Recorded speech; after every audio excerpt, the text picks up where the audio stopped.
establishing the White House Initiative on Advancing Educational Equity, Excellence, and Economic Opportunity through Hispanic Serving Institution, alongside nearly 24 champions for these institutions and Latino communities.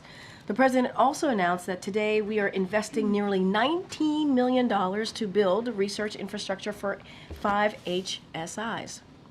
We know that these institutions make an extraordinary contribution to our nation's higher education system and shape the future of the nation, and over half of all Hispanic and Latino students attend a Hispanic serving institution. Today's announcements are part of the historic actions this administration has taken to expand economic opportunity for Latino communities. Next, 1 year ago today, President Biden issued a landmark executive order to ensure that America leads the way in seizing the promise and managing the risks of AI. The executive order directed sweeping actions to manage security risk, protect Americans' privacy, advance civil rights, and stand up for consumers and workers, and promote innovation and competition. Today, President Biden announced that federal agencies have completed on schedule each action that the executive order tasked for this past year, more than 100 in all. As President Biden has said, AI is the most consequential technology of our time. The president and the vice president will continue working to ensure that this technology is developed in a way that works for the American people. We have Chair of the Council of Economic Advisors, Jared Bernstein, with us today to talk about some recent economic news. The economy has grown 12.6% under this administration, more than any presidential term in 25 years. We have gone from the worst economic crisis since the Great Depression to the strongest economy in the world. 16 million jobs created and the lowest unemployment of any administration in 50 years. And inflation has fallen to 2.4%, the same rate as right before the pandemic, with incomes up nearly $4,000. Still, we know that there is more work to do, and we'll keep fighting to lower costs and grow the middle class. With that, Jared, I know you have more to share about this. Thank you, Karine, for inviting me back, and thanks to my CEA team for helping prepare the information I'm about to share with you. This has been a busy and quite positive data week so far, and it's not over. We learned today that real GDP rose 2.8% last quarter, largely accounted for by strong consumer spending. The quarterly PCE price index, this is the inflation measure watched most closely by the Federal Reserve, grew at an annualized rate of 1.5% last quarter. Consumer spending continues to come in strong, backed by the tailwind of a persistently tight labor market and easing inflation. Real after-tax income was up a solid 1.6% in Q3. That's more buying power and more breathing room for American households. In other words, this is another in a series of GDP reports showing the U.S. economy is growing above trend, and as the slide on my left, your left, my right, shows, is outpacing other advanced economies. This is the U.S. and you see, well ahead of the pack. We also learned yesterday that consumer confidence spiked in October, up about 10% for the month, its largest monthly jump in 3.5 years. Relatedly, the gas price this morning was $3.14 per gallon and is below $3 per gallon in 20 states. These data are consistent with the most important dynamics of the macroeconomy during our administration: strong GDP growth, strong job growth, accompanied by falling inflation. In fact, as CEA has shown, real GDP is up just under 13%, as Karine said, since the president took office. And there you see that in the last bar there, since the president took office, and has consistently beat forecasters' expectation. Case in point, if we compare real GDP, where the level of real GDP is today, with the Congressional Budget Office's last pre-pandemic forecast, today's level is $9,800 higher per capita than it was expected to be. Real wages and incomes have also consistently been on the upswing, with real incomes up almost $4,000 during this administration, boosting workers' buying power. Now, on Friday, we'll get the October jobs report, which will reflect the labor market impact of several strikes, Hurricane Helene, and possibly Hurricane Milton. The BLS, the Bureau of Labor Statistics strike tracker, estimates that there are 3 strikes that will be reflected in Friday's report, reducing national payroll employment by about 41,000 jobs, a number well above the usual monthly strike count. Note that the East Coast port strike ended before it could have an impact or an effect on the October payrolls. Regarding the hurricanes, outside analysts estimate that the extreme weather could lower payroll employment by as many as 60,000 jobs, though unlike the strike estimate, this estimate is subject to considerable uncertainty. In other words, outside estimates suggest that strikes and weather-related events could collectively lower October payrolls could collectively lower the change in the October payroll by as much as 100,000 jobs. Now, while we're doing all we can to help with these temporary disruptions, we remain confident in the underlying strength of the U.S. labor market. At the same time, it's important to keep in mind that these disruptions will make interpreting this month's jobs report harder than usual. Despite the recent positive data flow, let me be crystal clear that there are no victory laps here. We know that prices are still too high for families, making our cost-cutting agenda as urgent as ever, and we will continue to fight to lower costs in key areas, including healthcare, prescription drugs, childcare, housing, and more.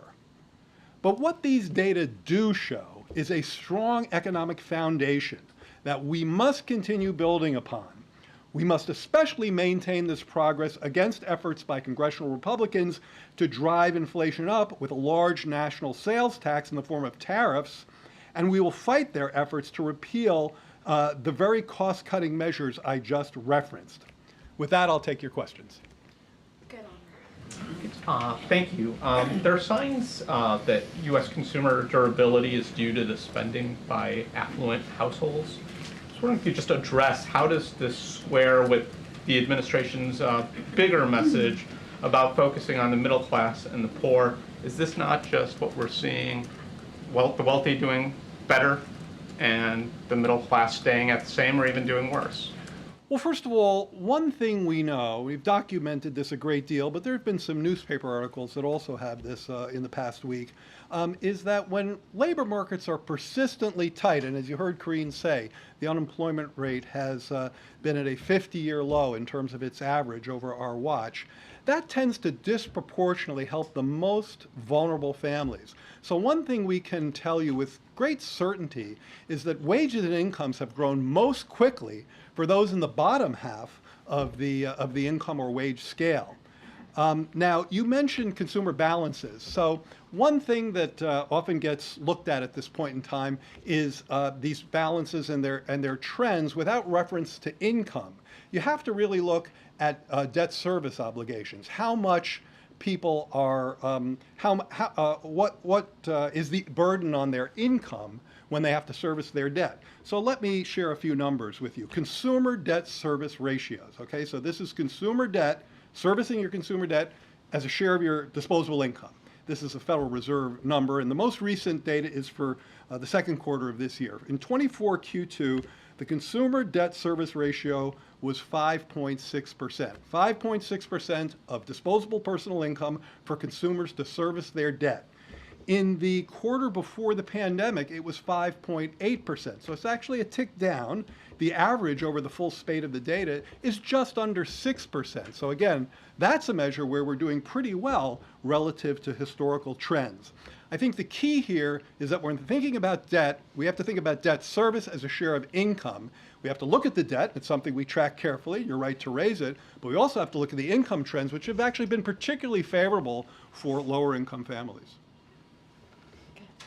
Thank you so much. So you talked about the further need to continuing to lower prices for Americans. The Vice President has talked a lot about going after corporate price gouging in groceries. So just how much is corporate price gouging to blame for inflation and the prices of groceries, and how effective would a federal ban on corporate price gouging be? Well, one thing that has really struck me and our team at CEA and NEC is the extent to which profit margins remain elevated and labor share of income remains somewhat lower. That is, the share of national income, going to workers. Typically in a strong economy, we like to see that tilting up, and we have seen it trending up, much in the spirit of the answer to the last question I just gave, with the particular benefits going to lower income families. But profits are still quite elevated, and we see that particularly in the grocery sector. So I do think there's a connection between elevated profits and some of the price movements we've seen. In terms of the impact of legislation, look, I think where the Vice President is coming from there is that there are a bunch of states that already have the authority to take action against price gouging, for example, in the case of an extreme weather event. And nobody should be ripping off consumers on a bottle of water when they're in the midst of a disaster. Having that legislation at the federal level, I think that makes a lot of sense. Jared, I want to ask you about, we're in the less than a week to go before the election. I know you can't talk about the election, but can you say a few words about what you think the impact would be of the tariffs that former President Trump has has proposed in terms of the inflationary impact, and what can you do now over the next 3 months if he were to win the election to secure the changes that have been made policy-wise that have allowed the kind of positive trends that you've outlined here? Well, on the tariffs, there have been numerous outside analysis of the impact of not just the tariffs, but an agenda that has sweeping tariffs, 60% on China, 10 or 20% on all imports coming in, deportations, and compromising the independence of the Federal Reserve. Outside analysts have correctly labeled that as a pretty toxic inflationary brew, and I very much agree with that.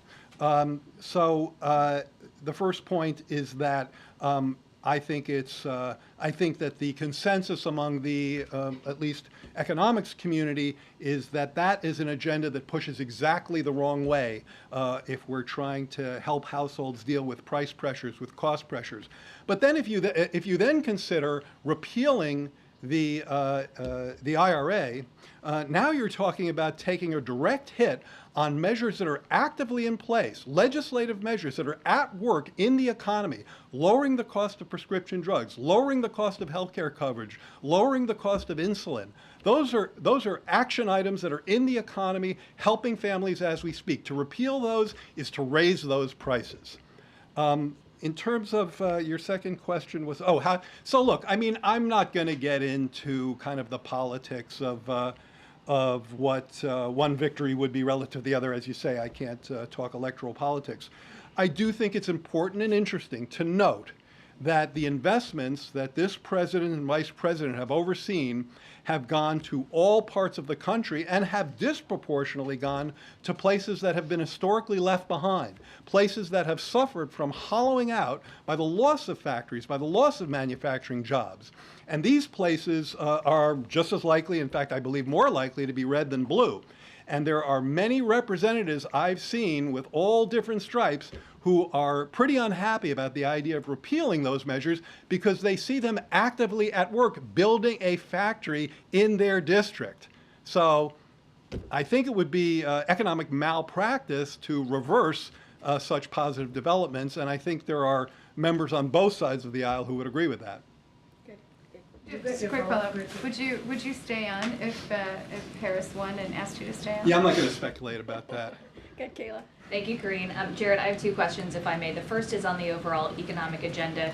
You point out that economic growth has been the best of any administration since the turn of the century. You've had consistently better than expected economic data for the last 4 years, but yet Americans, by and large, don't give the administration credit for that. And in a recent poll by the Associated Press, 7 in 10 said the economy is going in the wrong direction. Why do you think that continues to be the case?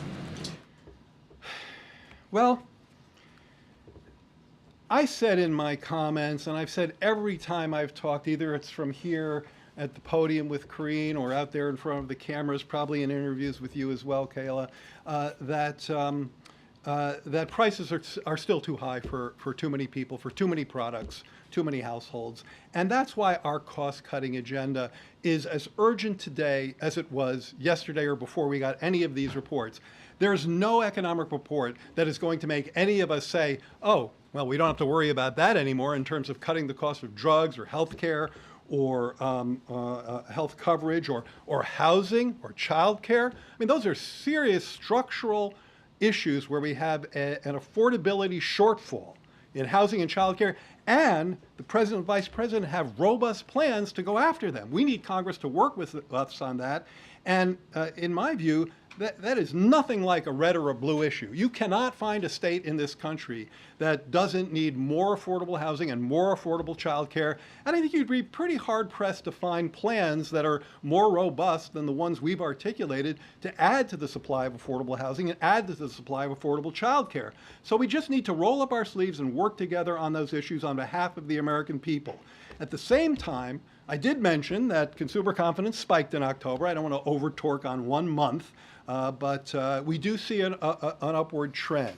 And I think that upward trend, while it's not where we want it to be, it's moving in the right direction. That's what I mean when I say building on the foundation we have. I think that upward trend in consumer confidence, in sentiment, while not where we want it to be, our work is not done, is telling us that easing inflation, strong growth, a solid job market, and real wage and income gains are helping to reach American households, but our work isn't done. You just mentioned the difference in the ideologies and the platforms of the two candidates for office through the perspective of outside analysts. And I know that you can't comment specifically on the election, but given that GDP is backward-looking data that goes through just the end of September, and the fact that this election has been in a dead heat in recent weeks, I'm wondering in some of the more real-time data that you look at, if you're seeing that election uncertainty play out in any consumer or business behavior. I think that, well, here's a really arcane way of answering your question, and then I'll try to speak English. But the arcane way is, and feel free to go ahead and test this, I believe that if you put the economic indicators that we've been generating in almost any election model, it would show the incumbent party winning. All right. Others have done that. You can look at those models. So I think that I don't necessarily buy the idea that these are necessarily backward-looking indicators. To be a little technical, if you look at one of the line items in the GDP report today, private domestic spending, which is basically consumer spending plus business investment. Consumer spending plus business, take out net exports, take out inventories, take out government, take out a lot of the noisy stuff, and look at the core of the private economy, again, consumer spending and private investment. It was up 3.2%, higher than the GDP, which was up 2.8. The reason I reference that is the best predictor of where GDP is heading.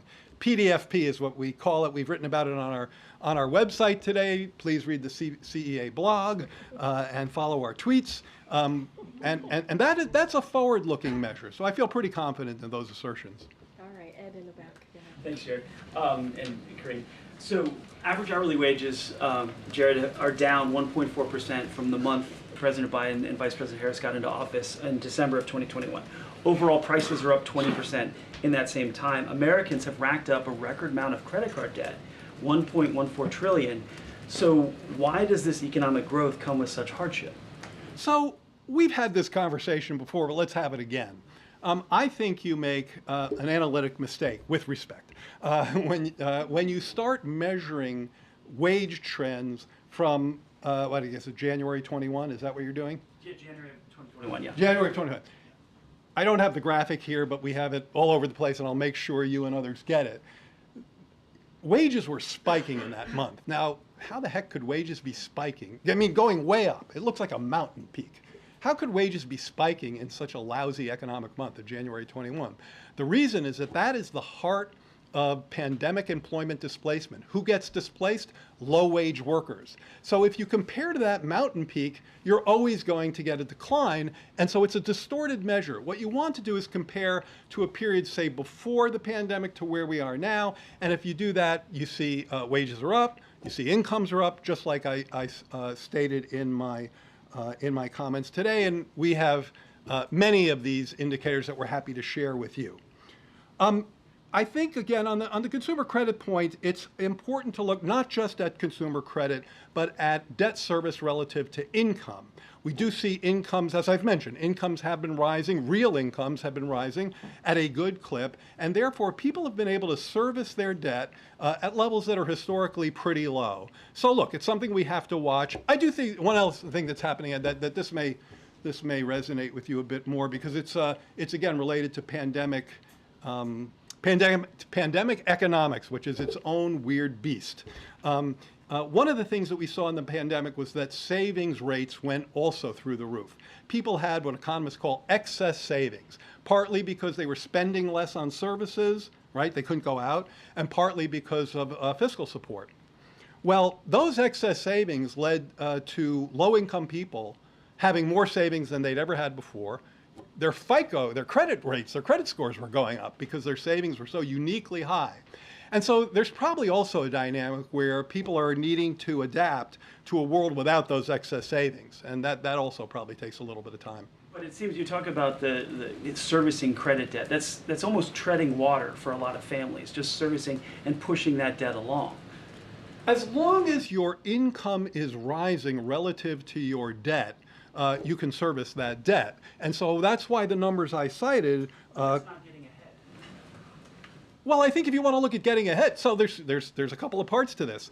You want to be able to, you're right, you want to be able to service your debt while you're getting ahead. So that's why when I cite the fact that wages are up for workers, like over the past year, I think the increase, well, we'll know more on Friday, but over the past year, real wages are up 1.5% for middle-wage workers. If you look at low-wage workers over the course of this recovery, this is an article from the media this week, we saw, I think, growth rates of 7% over this recent period. So you can do two things. As long as you keep your debt service ratio in around historical levels, you can pay off your debt while your paycheck expands. And I think we've seen some of that.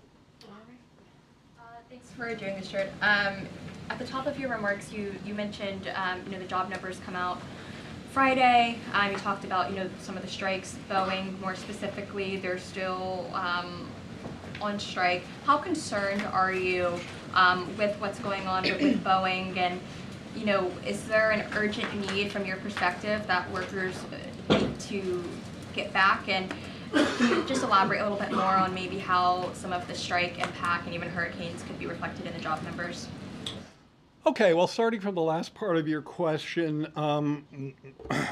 as I said, and as outside analysts have been writing this week, and you can find various articles to this effect, the expectation is that the payrolls, the report in payrolls, and the key number there is how much payrolls went up in a given month in October. We expect payrolls to be affected by the strikes. That's pretty much baked in. The Bureau of Labor Statistics has told us that there are 41,000 and change workers who will not be counted on payrolls in October who were there in the previous month due to the strikes. So they can record that. The hurricane is much more uncertain. If you're someone who's not getting paid during what we call the reference week, which is when the survey was fielded, you're not going to be counted in the payroll survey. Now, I don't want to get into dizzying weeds about this, but the unemployment rate can be different. If you're on strike, or if you're still at work but you haven't been paid, but they call it you're surveyed in the unemployment survey, you will be recorded as still having a job. So the unemployment rate is expected to be less affected than the payroll number. But the payroll number is as I mentioned, expected to be affected by these distortions, though there is considerable uncertainty regarding that, particularly around the hurricanes. In terms of the Boeing strike, look, you know that our administration puts workers at the center of our economic agenda, and the president, the vice president have focused considerable energy on jobs, wages, and on worker bargaining power.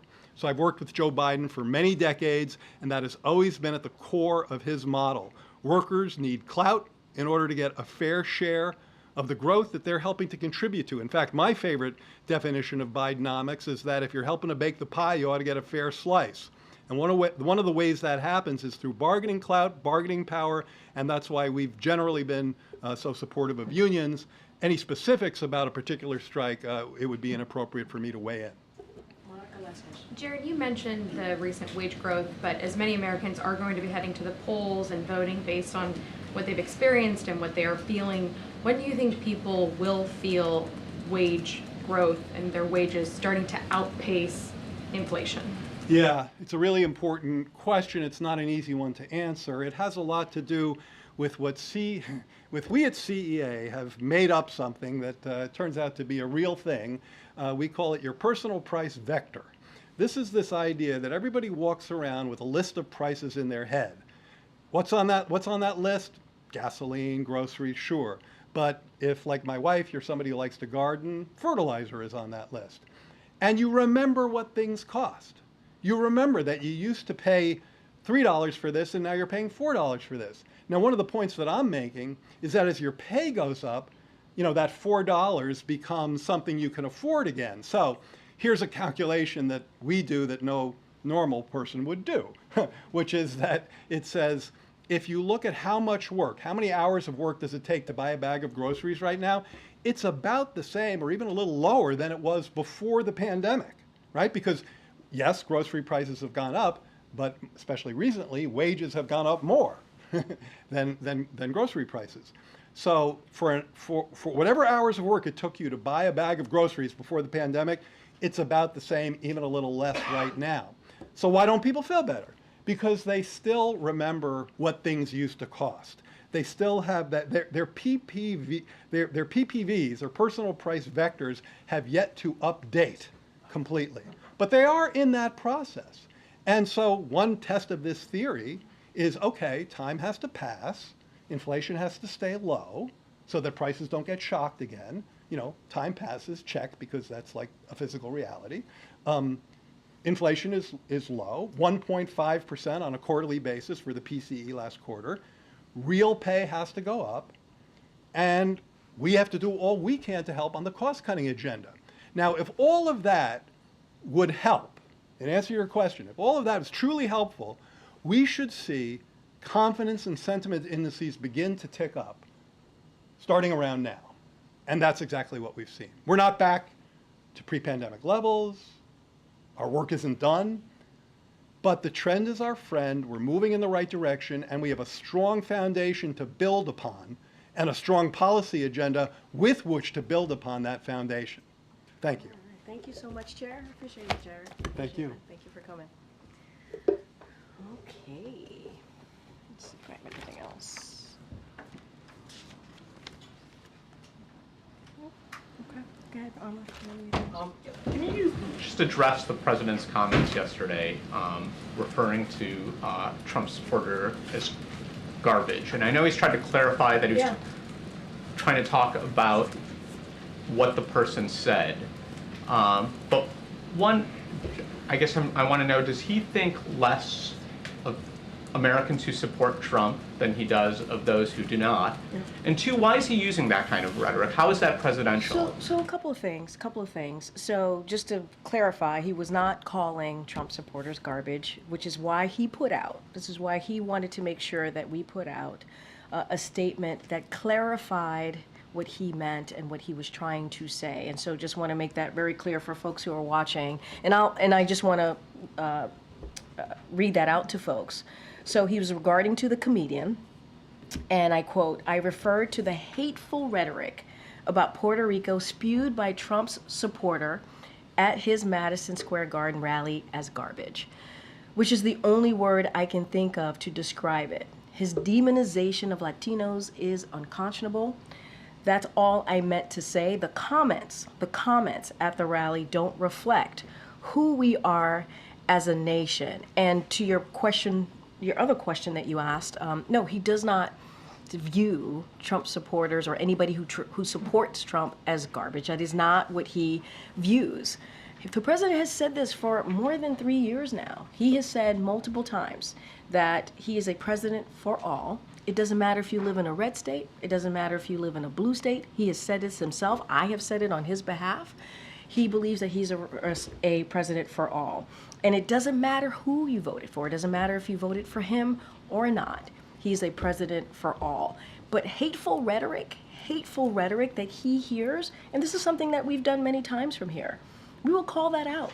We will call that out. And that's what the president said. Does he have any regret for not being more, his language was not specific. It came out, if you were listening to that video. I was in the room, Amr, I was in the room. I'm sure, but if you were I'm just listening, telling you that I was in the room. but if you were any sort of normal person listening to that video or looking at the clips online, you could come to the conclusion that he was calling, at minimum, this one man garbage, or not, if not all Trump supporters garbage. Well, Does he regret not being more precise with his language? And does he also? I'm waiting for the question to end, but go ahead, keep going. And I apologize. Yeah, And no, the second go part ahead. of that is, does he have any regret for how this has shadowed Vice President Harris's campaign? So a couple of things there, because there's a lot that you laid out.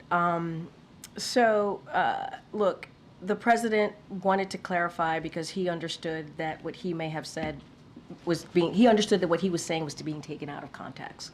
So he wanted to be very, very clear about what he was trying to say. And I just read that out once over. You all have the tweet or the statement that's on X. If you want to read it right now, feel free to do so. And he was talking about hateful rhetoric, and we've called out hateful rhetoric from here. We have. Obviously, this hateful rhetoric was about a particular community, a community that the Puerto Rican community. They are Americans. This is a community that he respects, and he wanted to make sure he called that out. And hateful rhetoric should be called out. It should be. But at the same time, the president is a president for all. He will continue to do so. He will continue to serve for everyone. I want to step back for a second because I think this is really important. Yesterday, we went to Baltimore, Maryland. He announced a $3 billion project in Baltimore. That $3 billion project is going to help 27 states. 11 of those states have Republican governors. This is what this president cares about. Making sure that people who are in need get the assistance that they need, right? He talked about port infrastructure, and we went to Baltimore. Obviously, we know what happened a couple of months ago with one of the bridges there, $147 million for Maryland in particular. But just think about it, 27 states, 11 states are Republican governors. And we're talking about the Inflation Reduction Act, which only Democrats voted for. Republicans didn't vote for that. Republicans tried to repeal that. Let's not forget what the speaker said yesterday about ACA, wanted to repeal ACA, which would hurt millions of Americans. And so that's what the president wants to focus on, which is why he wanted to make sure he clarified what he said. But if there is hateful rhetoric that is being said about communities, Americans, communities across this country, he's going to speak out about it. And it's not the first time that he's done so. Just briefly, Sure. separately, Yeah. is Amos Hochstein and Brett McGurk headed back to the Middle East this week to try to revive ceasefire negotiations? And can you tell us anything about Bill Burns' travel as So well? a couple of things. So following Israel's response in a self-defense against Iran, senior U.S. officials are following up on a range of matters in the region and with Israeli counterparts. Bill Burns will be in Cairo on Thursday to engage with Egyptian counterparts on bilateral matters, as well as the process to secure the release of hostages.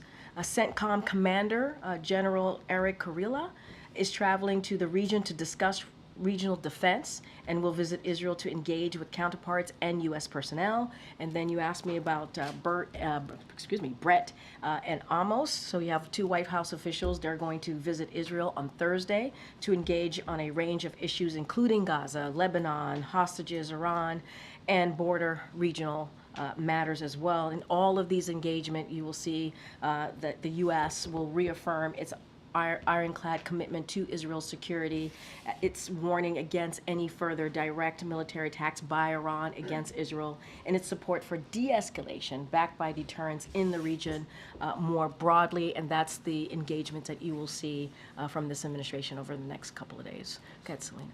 Thanks, Karine. So did President Biden make a mistake in his comments yesterday? He clarified what he said. It was very clear what he was trying to do. He was wanting to make sure that what he said was not taken out of context, and he clarified that. This isn't the first time the White House has had to defend or clarify the president's comments. Nobody's defending the president himself. This is the president himself wanting to clarify what he said. He wanted to make sure that it was not taken out of context. These are the president's words. Nobody here is defending. We are laying out what the president said himself, and he wanted to clarify that. So those comments were made as the vice president was speaking about unity at the Ellipse last night. Did the president speak to the vice president before or after that speech? Well, I think in a gaggle that the vice president did not too long ago, she confirmed that she had a conversation with the president. The president was very proud of the vice president. She gave a historic speech last night, and he certainly wanted to congratulate her. So that was after the speech. That was after and did the the speech. president make any reference to these remarks or apologize to the vice What I president? can say is I'm not going to get into private discussions here. That's not something that we do from the podium. I'm not going to do that. But the president and the vice president speak regularly. That is not uncommon. She is the vice president. He is the president. So obviously they have direct communications pretty often. And he did have a conversation last night because he was proud of her historic speech, and he wanted to congratulate her. And again, they speak regularly. And did you or anybody else speak to the president last night to seek clarification by what he meant once realizing it was being taken out of context? I was in the room when he delivered his remarks last night and during the live stream, and what I can say is he himself wanted to make sure that there was clarity in what he was trying to say. Again, we are talking about hateful rhetoric, a hateful rhetoric that was being said. And the president wanted to be very clear. He also feels, and we've been doing this is nothing new here, for the past more than 3 years. When hateful rhetoric is being said, the president believes it's important to speak to it and call that out. And that's what the president was referring to, a particular comedian from just Saturday night. Well, you all covered this at Madison Square Garden, who was spewing hate against the Puerto Rican community, and the president felt that he needed to say something. At the same time, he wanted to make sure that his words were not taken out of context, and so he himself wanted to make sure that a statement was put out to clarify it. Okay. One more on this. Sure. Was the president reading from a script? It looked like he was reading from notes. Were those comments written out for him in some form? Okay. No, I'm sorry. Go ahead, Andre. No, it's okay. No, finish. I want you to finish your statement. I'm sorry. I was just, it would be useful to know whether there was a prepared remark that he was reading from, and if so, whether that should have been changed or whether he was ad-libbing. A couple of things. I'm not going to get into specific here. It's not unusual for a president or the vice president or any elected official to have notes in front of them when they're speaking to a crowd or to a group of people. That is not unusual. What I can say is the president wanted to make sure that his words were not being taken out of context, and so he wanted to clarify, and that's what you heard from the president. He was very aware, and I would say I think it's really important that you have a president that cares about clarifying what they said, and that's what you see from this president. He took it upon himself to clarify what he said, and I think that says a lot about who Joe Biden is, that he wanted to make sure it was clear that he was talking about the comedian and the hateful rhetoric that was coming from this comedian just a couple of days ago. There have been a lot of comparisons made to the Hillary Clinton remark using the word deplorables. Has the president indicated to you any concern that this one comment that he has clarified now could have similar reverberations to that previous comment? I mean, he was certainly active in politics then and was aware of the impact that had. I'm not going to go back and litigate 2016. I'm just not going to do that from here. He was not speaking about Trump supporters. He was not, as a whole, he was not speaking about people who support a different candidate. That is not what he was doing. And he clarified that in his statement last night. That was not his intent. He wanted to be very clear about that, hence, again, why he said he was speaking about comments that were made by the comedian. And let's not forget, we can't forget, what we heard was the demonization of Latinos. That's what we heard, of a community. By the way, and I know you all know this, Puerto Ricans are Americans. He wanted to make sure that we speak out against hateful rhetoric. It's important to do that. Was he talking about Trump supporters? Absolutely not. As a whole, absolutely not. I just have Okay. one Sure. question. So the president of who was just here visiting President Biden said of Cyprus said that he thought that there could be some movement on a Lebanon ceasefire within 1 to 2 weeks. He said that he had discussed this matter with President Biden. I wonder if you can give us a sort of an indication of whether you think that is also true, that there could be a ceasefire in Lebanon within 1 to 2 weeks.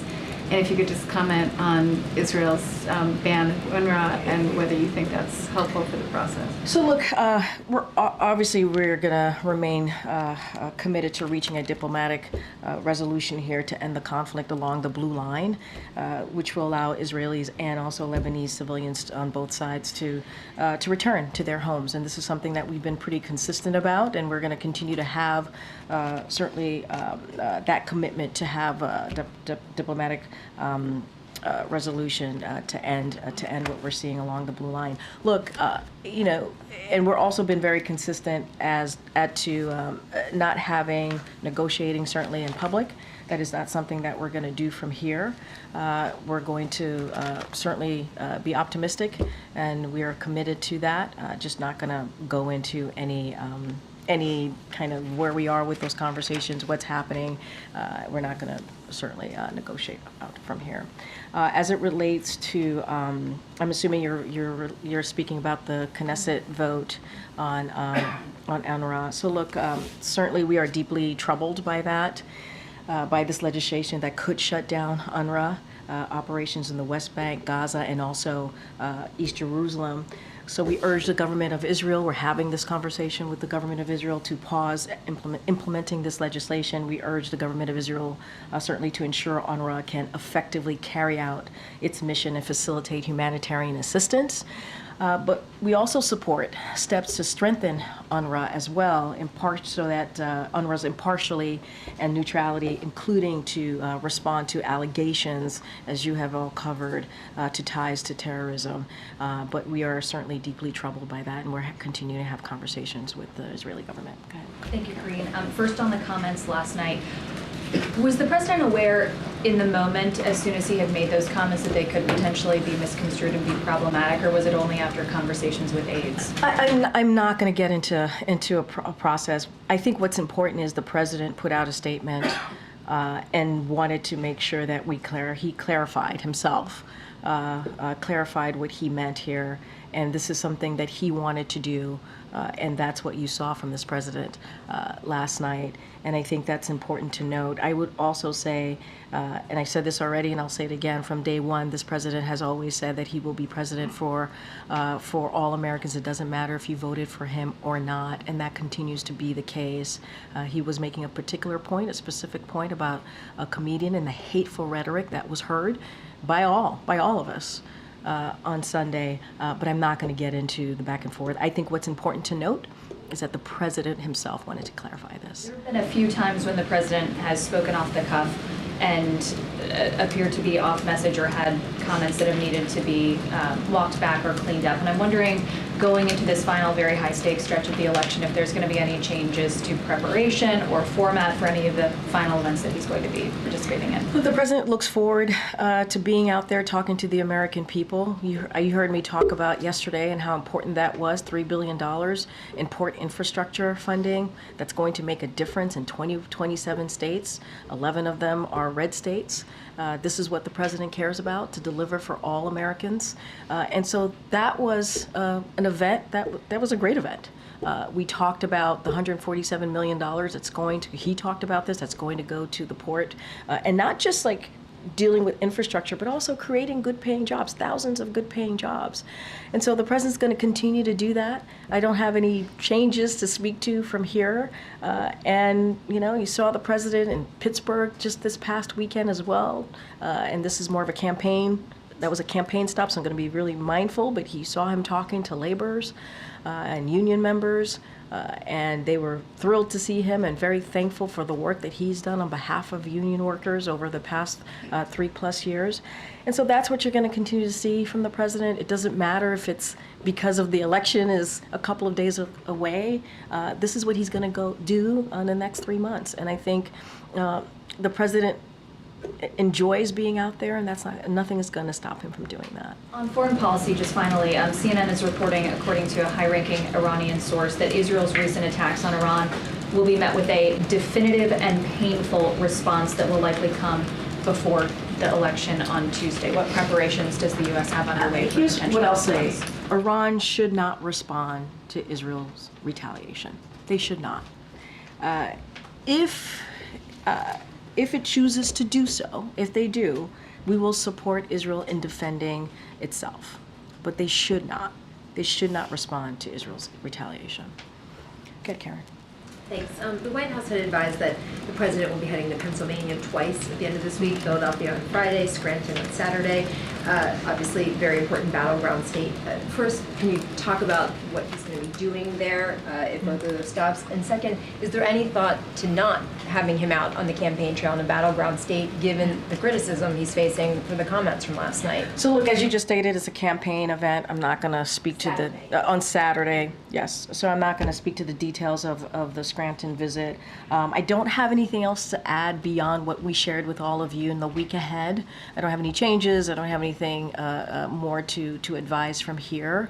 What I can say is what I kind of said with Kayla in answering her question, which is the president certainly looks forward to being out there, speaking directly to the American people, talking about what we've been able to do and deliver in the past almost 4 years of this administration. And that's what he enjoys, right? He enjoys having those direct contact, if you will, with Americans. I don't have anything to share beyond what we already announced to all of you and shared with all of you about what the next couple of days are going to look like. Give us a sense of why those two places. Did he want to go to those? I mean, they're pretty specific locations for him that he has ties Look, to. I'm going to be super careful, super mindful from here, but as you know, the president is from Scranton. He loves Scranton. We've been there a couple of times, and I think he always looks forward to going back there.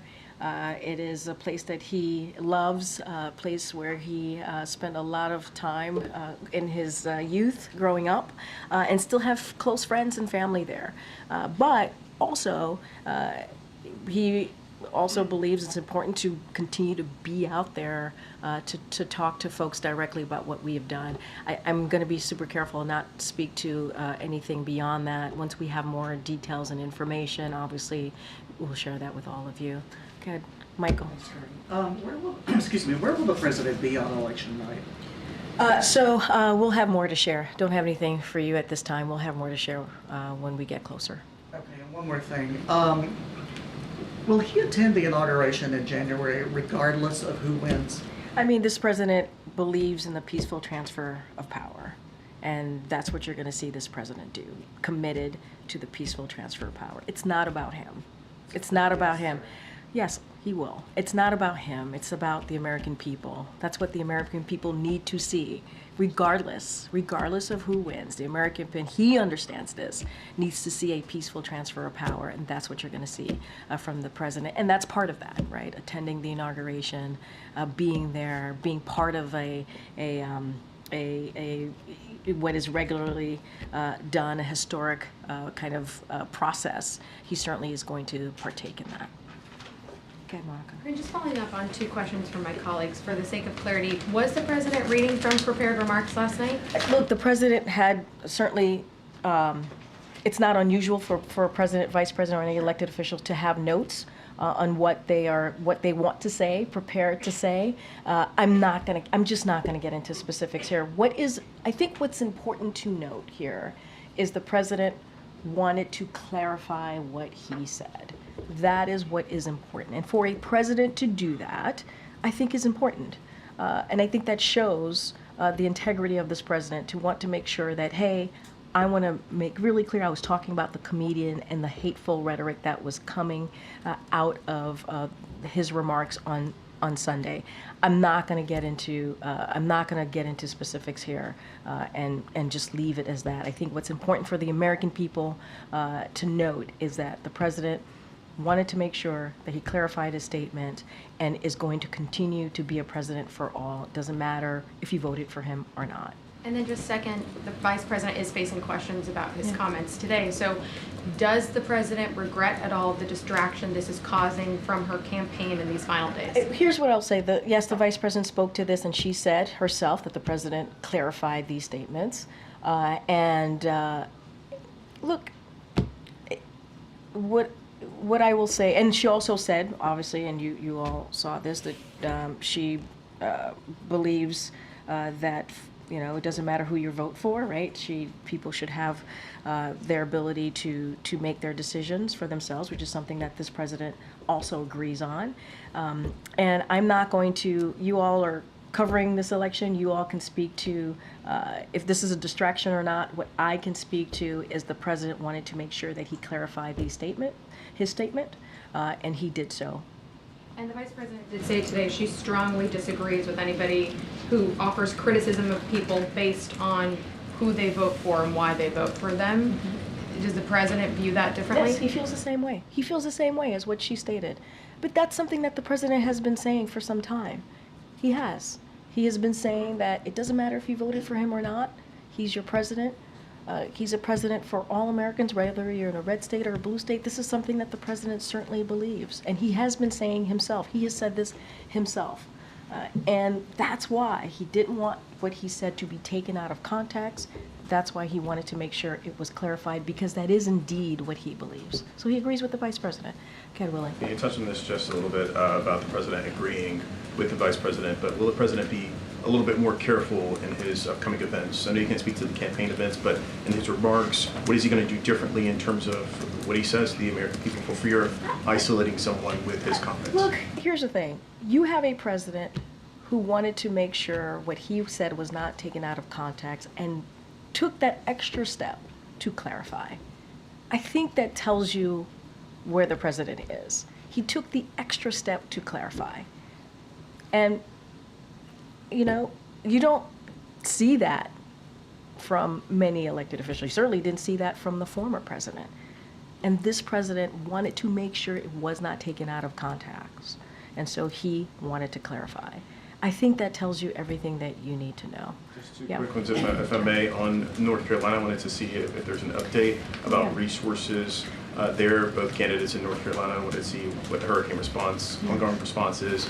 And on the ballot boxes and the fires and ballots, and is the White House in contact with local communities about how they can keep their ballots safe, or what's the White House doing there in response? So a couple of things there. I do want to speak to North Carolina, and I think thank you for that question, because I think it's important for folks to have an update. So as you know, the Biden-Harris administration, when it came to dealing with these two historic hurricanes, Hurricane Helene and obviously Hurricane Milton, we did a robust whole-of-government response provided hundreds of millions of dollars in and financial assistance to survivors and to substantial debris removal and power restoration. And that is what you saw from this administration. As it relates to specifics there, this includes over $1.3 billion in assistance for individuals and families to help pay for housing, repairs, personal property, replacement, and other recovery efforts, and over $1.1 billion in public assistance, including to support local and state governments as they recover and rebuild. And specifically, what we provided to North Carolina, over $193 million in direct financial assistance. This is for survivors, obviously. And as the president and the vice president have said many times, their administration will be there for the people of North Carolina as they continue to rebuild, as they continue to deal with the loss that they've had to deal with from both hurricanes, a historic hurricane, and as you know, both the president and the vice president have been on the ground, and FEMA continues to assist on the ground. As it relates to the ballot drop box fires, first of all, we want to be very clear about this. It is unacceptable. It is unacceptable. Every eligible American has the right to make their voices heard. And so we are committed to making sure that Americans' right to vote occurs, right? We are committed to that, and we want to make sure that is not undermined. And so we're working with state officials, providing replacement ballots to those affected, and are working to protect against future incidents. That's what state officials are doing, and FBI certainly is going to investigate these incidents. So I would refer you to them specifically about the incidents, but we certainly will call that out, and it is unacceptable. Every eligible American has the right to exercise their right to vote and make sure that their voice is heard. Okay, go ahead, Karen. A Supreme Court ruling allowed the state of Virginia to purge 1,600 voters from the registration rolls, suspected of being non-citizens. Critics argue that the ruling violates the National Voter Registration Act, which bars systematic changes to voting rolls 90 days before an election. What does the White House make of this ruling? So look, it's very similar to how I answered Willie's question, but I'll start off with this saying it is already illegal. It is already illegal for non-citizens to vote in federal elections, and it is a federal crime that is punishable by prison and fines. And again, as I stated to your colleague here, every single eligible American has the right to make sure that their voices are heard if they choose so. And so that is something that we're going to continue to make sure that that happens. And I'll just leave it as there for now. Topic. Yeah. The mother of Shanquella Robinson, the 25-year-old North Carolina woman killed in Cabo, Mexico in 2022 after a physical assault caught on video while vacationing with people she believed to be her friend. Her mother filed a wrongful death lawsuit against those 6 individuals who, and also names the State Department and FBI, accusing the agencies of negligence in their failure to extradite those involved and failure to properly investigate that case. Given that her family did have a meeting here at the White House, wonder what the White House has any reaction to that lawsuit? Yeah, I'm going to be mindful and careful here. It's an ongoing case. There's a lawsuit obviously tied into this. So what I will do is refer you to certainly the State Department and just not comment from here. Has the White House been in contact with the Robinson family outside of that one meeting last year? I would have to connect with my colleagues here. I don't have anything to share beyond that one-time connection, but I would have to connect with the team here. All right, thanks everybody. Have a good one.